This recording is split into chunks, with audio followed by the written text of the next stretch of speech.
Hello and welcome to Book Circle. I'm Earl Wajenberg. This time we're going to start a new book, Whose Body by Dorothy L. Sayers. Dorothy Sayers created the detective Lord Peter Wimsey back in the Roaring Twenties when she was working in an advertising firm. She was young and penniless, and she made up a detective who was the reverse, being a wealthy aristocrat.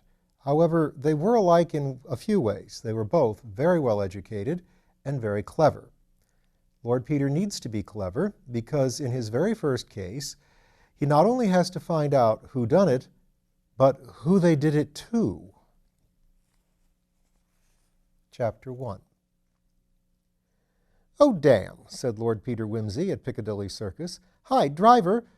The taxi man, irritated at receiving this appeal while negotiating the intricacies of turning into Lower Regent Street across the route of a 19 bus, a 38B, and a bicycle, bent an unwilling ear.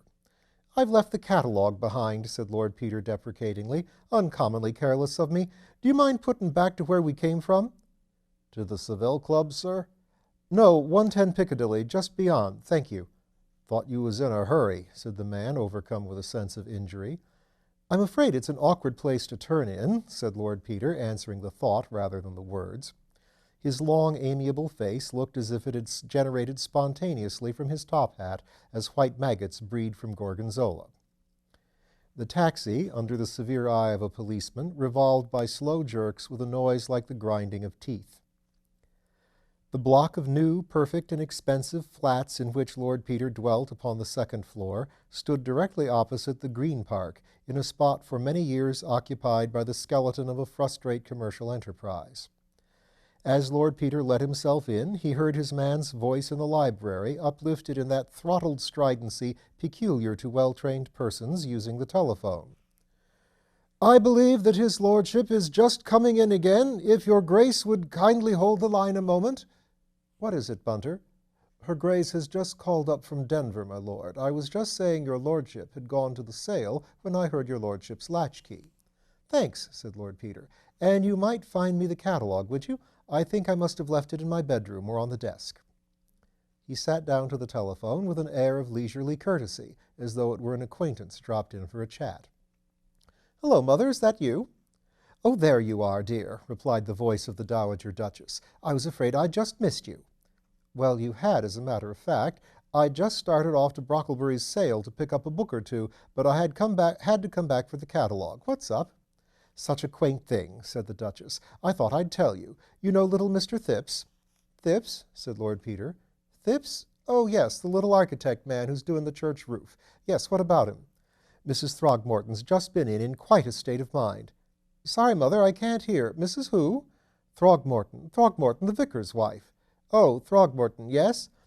"Mr. Thipps rang them up this morning. It was his day to come down, you know." "Yes?" "He rang them up to say he couldn't. He was so upset, poor little man. He's found a dead body in his bath." "Sorry, Mother, I can't hear. Found what where?" "A dead body, dear, in his bath." "What? No, we haven't finished. Please don't cut us off. Hello, is that you, Mother? Hello, Mother, sorry, yes, the girl was trying to cut us off. What sort of body?" "A dead man, dear, with nothing on but a pair of pince-nez." Mrs. Throgmorton positively blushed when she was telling me. I'm afraid people do get a little narrow-minded in country vicarages. "Well, it sounds a bit unusual. Was it anybody he knew?" "No, dear, I don't think so. But of course he couldn't give her many details. She said he sounded quite distracted. He's such a respectable little man, and having the police in the house and so on really worried him." "Poor little Thipps. Uncommonly awkward for him. Let's see, he lives in Battersea, doesn't he?" "Yes, dear, 59 Queen Caroline Mansions, opposite the park. That big block just round the corner from the hospital. I thought perhaps you'd like to run around and see him and ask if there's anything we can do. I always thought him a nice little man." "Oh, quite," said Lord Peter, grinning at the telephone. The Duchess was always of the greatest assistance to his hobby of criminal investigation, though she never alluded to it and maintained a polite fiction of its non-existence. "What time did this happen, Mother?" "I think he found it early this morning, but of course he didn't think of telling the Throgmortons just at first. She came up to tell me just before lunch. So tiresome. I had to ask her to stay. Fortunately, I was alone. I don't mind being bored myself, but I hate having my guests bored." "Poor old Mother. Well, thanks awfully for telling me. I think I'll send Bunter to the sale and toddle round to Battersea now and try and console the poor little beast. So long. Goodbye, dear. Bunter! Yes, my lord.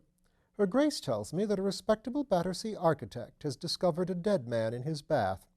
Indeed, my lord, that's very gratifying. Very, Bunter. Your choice of words is unerring.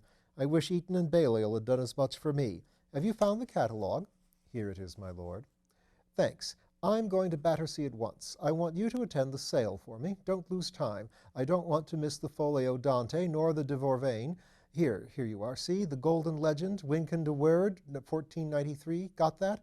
And I say, make a special effort for the Caxton Folio and the Four Sons of Ammon. It's the 1489 Folio and unique. Look, I've marked the lot I want and put my outside offer against each. Do your best for me. I shall be back to dinner. Very good, my lord. Take my cab and tell him to hurry. He may for you. He doesn't like me very much. Can I, said Lord Peter, looking at himself in the 18th century mirror over the mantelpiece, can I have the heart to fluster the flustered Thipps further? That's very difficult to say quickly. By appearing in a top hat and frock coat? I think not. 10 to 1 he will overlook my trousers and mistake me for the undertaker. A gray suit, I fancy, neat but not gaudy, with a hat to tone, suits my other self better. Exit the amateur of first editions, new motif introduced by solo bassoon, enter Sherlock Holmes disguised as a walking gentleman. There goes Bunter, invaluable fellow, never offers to do his job when you've told him to do something else. Hope he doesn't miss the Four Sons of Ammon. Still, there is another copy of that in the Vatican. It might become available, you never know, if the Church of Rome went to pot or Switzerland invaded Italy, whereas a strange corpse doesn't turn up in a suburban bathroom more than once in a lifetime. At least I should think not. At any rate, the number of times it's happened with a pince-nez might be counted on the fingers of one hand. Dear me, it's a dreadful mistake to ride two hobbies at once. He had drifted across the passage into his bedroom and was changing with a rapidity one might not have expected from a man of his mannerisms. He selected a dark green tie to match his socks and tied it accurately without hesitation or the slightest compression of his lips, substituted a pair of brown shoes for his black ones, slipped a monocle into his breast pocket, and took up a beautiful Malacca walking stick with a heavy silver knob. That's all, I think, he murmured to himself. Stay, I may as well have you. You may come in useful. One never knows. He added a flat silver matchbox to his equipment, glanced at his watch, and seeing it was already 2:45, ran briskly downstairs and, hailing a taxi, was carried to Battersea Park. Mr. Alfred Thipps was a small, nervous man whose flaxen hair was beginning to abandon the unequal struggle with destiny. One might say that his only really marked feature was a large bruise over the left eyebrow, which gave him a faintly dissipated air incongruous with the rest of his appearance. Almost in the same breath with his first greeting, he made a self-conscious apology for it, murmuring something about having run against the dining-room door in the dark. He was touched almost to tears by Lord Peter's thoughtfulness and condescension in calling. "I'm sure it's most kind of your lordship," he repeated for the 10th time, rapidly blinking his weak little eyelids. "I appreciate it very, very deeply indeed, and so would Mother, only she's so deaf I don't like to trouble you with making her understand. It's been a very hard day," he added, "with the policeman in the house and all this commotion. It's what Mother and me have never been used to, always living very retired, and it's most distressing to a man of regular habits, my lord, and really I'm almost thankful Mother doesn't understand, for I'm sure it would worry her terribly if she was to know about it. She was upset at first, but she's made up some idea of her own about it now, and I'm sure it's all for the best." The old lady, who sat knitting by the fire, nodded grimly in response to a look from her son. "I always said you ought to complain about that bath, Alfred," she said suddenly in the high, piping voice peculiar to the deaf. "And it's to be hoped the landlord'll see about it now. Not but what I think you might have managed without having the police in. But there, you always was one to make a fuss about a little thing from chicken pox up." "There now," said Mr. Thipps apologetically, "you see how it is. Not but what it's just as well she's settled on that, because she understands we've locked up the bathroom and don't try to go in there. But it's been a terrible shock to me, sir, my lord, I should say. But there, my nerves are all to pieces. Such a thing has never happened. happened to me in all my born days. Such a state I was in this morning. I didn't know if I was on my head or my heels. I really didn't. And my heart not being too strong, I hardly knew how to get out of that horrid room and telephone for the police. It's affected me, sir. It's affected me. It really has. I couldn't touch a bit of breakfast, nor lunch neither, and what with telephoning and putting off clients and interviewing people all morning, I've hardly known what to do with myself. I'm sure it must have been uncommonly distressing, said Lord Peter sympathetically, especially coming like that before breakfast. Hate anything tiresome happening before breakfast. Takes a man at such a confounded disadvantage, what? That's just it, said Mr. Thipps eagerly. When I saw that dreadful thing lying there in my bath, mother naked too, except for a pair of eyeglasses, I assure you, my lord, it regularly turned my stomach, if you'll excuse the expression. I'm not very strong, sir, and I get that sinking feeling sometimes in the morning, and what with one thing and another I had to send the girl for a stiff brandy, or I don't know what mightn't have happened. I felt so queer, though I'm anything but partial to spirits as a rule. Still, I make it a rule never to be without brandy in the house in case of emergency, you know. Very wise of you, said Lord Peter cheerfully. You're a very far-seeing man, Mr. Thipps. Wonderful what a little nip will do in case of need, and the less you're used to it, the more good it does you. Hope your girl is a sensible young woman. What? Nuisance to have women fainting and shrieking all over the place. Oh, Gladys is a good girl, said Mr. Thipps. Very reasonable indeed. She was shocked, of course. That's very understandable. I was shocked myself, and it wouldn't be proper in a young woman not to be shocked under the circumstances. But she is really a helpful, energetic girl in a crisis, if you understand me. I consider myself very fortunate these days to have got a good, decent girl to do for me and mother, even though she is a bit careless and forgetful about little things, but that's only natural. She was very sorry indeed about having left the bathroom window open. She really was, and though I was angry at first, seeing what's come of it, it wasn't anything to speak of, not in the ordinary way, as you might say. Girls will forget things, you know, my lord, and really she was so distressed I didn't like to say too much to her. All I said was, it might have been burglars, I said. Remember that next time you leave a window open all night. This time it was a dead man, I said, and that's unpleasant enough. But next time it might be burglars, I said, and all of us murdered in our beds. But the police inspector, Inspector Sugg they called him from the yard, he was very sharp with her, poor girl, quite frightened her, and made her think he suspected her of something, though what good a body could be to her, poor girl, I can't imagine, and so I told the inspector. He was quite rude to me, my lord. I may say I didn't like his manner at all. If you've got anything definite to accuse Gladys or me of, Inspector, I said to him, bring it forward. That's what you have to do, I said. But I've yet to learn that you're paid to be rude to a gentleman in his own house. Really, said Mr. Thipps, growing quite pink on top of his head, he regularly roused me, my lord, and I'm a mild man as a rule. Sugg all over, said Lord Peter. I know him. When he don't know what else to say, he's rude. Stands to reason you and the girl wouldn't go collecting bodies. Who'd want to saddle himself with a body? Difficulties usually to get rid of 'em. Have you got rid of this one yet, by the way? It's still in the bathroom, said Mr. Thipps. Inspector Sugg said nothing was to be touched till his men came in to remove it. I'm expecting them at any time. If it would interest your lordship to have a look at it— Thanks awfully, said Lord Peter. I'd like to very much if I'm not putting you out. Not at all, said Mr. Thipps. His manner, as he led the way along the passage, convinced Lord Peter of two things.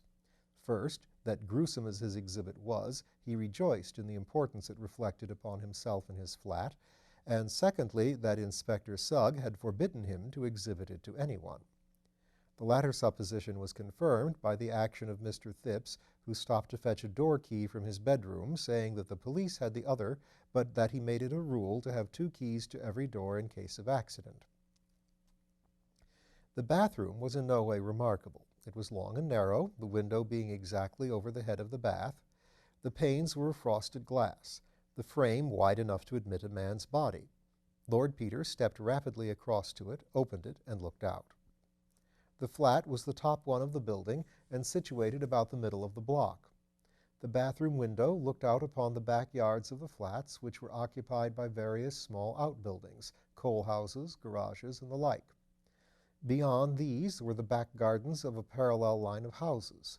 On the right rose the extensive edifice of St. Luke's Hospital, Battersea, with its grounds and, connected with it by a covered way, the residence of the famous surgeon Sir Julian Freke, who has directed the surgical side of the great new hospital, and was, in addition, known in Harley Street as a distinguished neurologist with a highly individual point of view. This information was poured into Lord Peter's ear at considerable length by Mr. Thipps, who seemed to feel that the neighborhood of anybody so distinguished shed a kind of halo of glory over Queen Caroline Mansions. "We had him round here this morning," he said, "although this horrid business Inspector Sugg thought one of the young medical gentlemen at the hospital might have brought the corpse round for a joke, as you might say, they always having bodies in the dissecting room. So Inspector Sugg went round to see Sir Julian this morning to ask him if there was a body missing. He was very kind, was Sir Julian, very kind indeed, though he was at work when they got there in the dissecting room. He looked up the books to see that all the bodies were accounted for, and then very obligingly came here to look at this," he indicated the bath, "and said he was afraid he couldn't help us. There was no corpse missing from the hospital, and this one didn't answer to the description of any they had." "Nor to the description of any of the patients, I hope," suggested Lord Peter casually. At this grisly hint, Mr. Thipps turned pale. "I didn't hear Inspector Sugg inquire," he said with some agitation. "What a very horrid thing that would be! God bless my soul, my lord, I never thought of it." "Well, if they'd missed a patient, they'd probably have discovered it by now," said Lord Peter. "Let's have a look at this one."